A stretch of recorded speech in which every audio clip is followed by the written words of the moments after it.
यहाँ एक पुराने दौर की एक खूबसूरत कहानी है जो फितरत की हसीन झलकियाँ और उस ज़माने की सादगी को याद दिलाती है।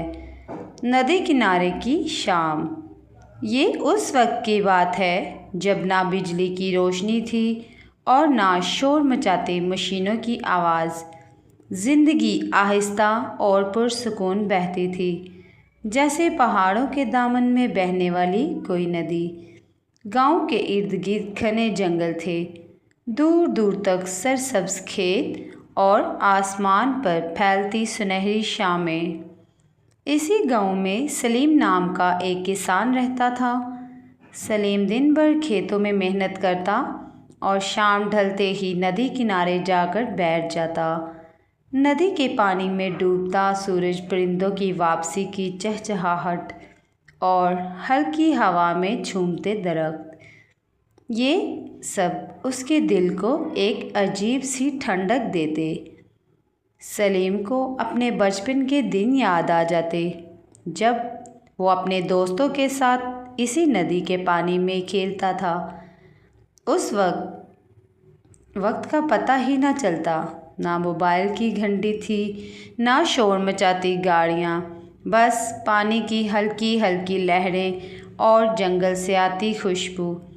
एक दिन सलीम ने अपनी बेटी नाहिद को साथ लेकर नदी किनारे चलने का कहा।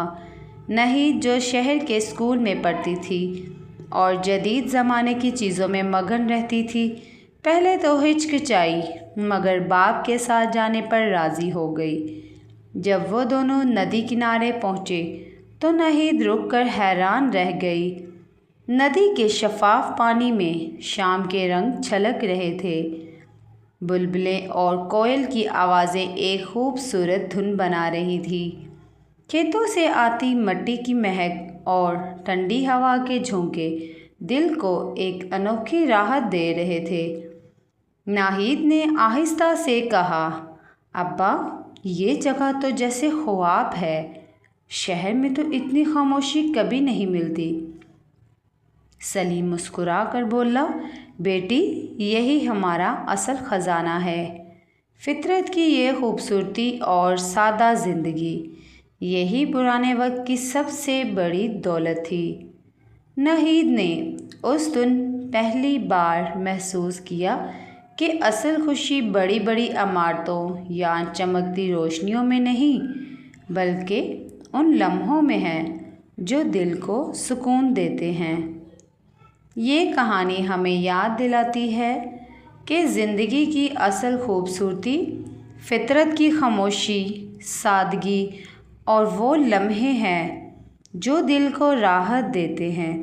पुराने वक्त की वो पुरसुकून शामें, वो खेतों की खुशबू और वो नदी की लहरें आज भी हमारी रूह को जगा सकती हैं, अगर हम एक लम्हा रुककर इन्हें महसूस करें।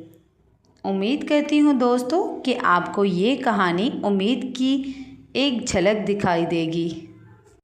अगर आपको ये वीडियो अच्छी लगे तो अपनी राय का इजहार कमेंट में ज़रूर दीजिएगा और चैनल को सब्सक्राइब करना मत भूलिए। शुक्रिया।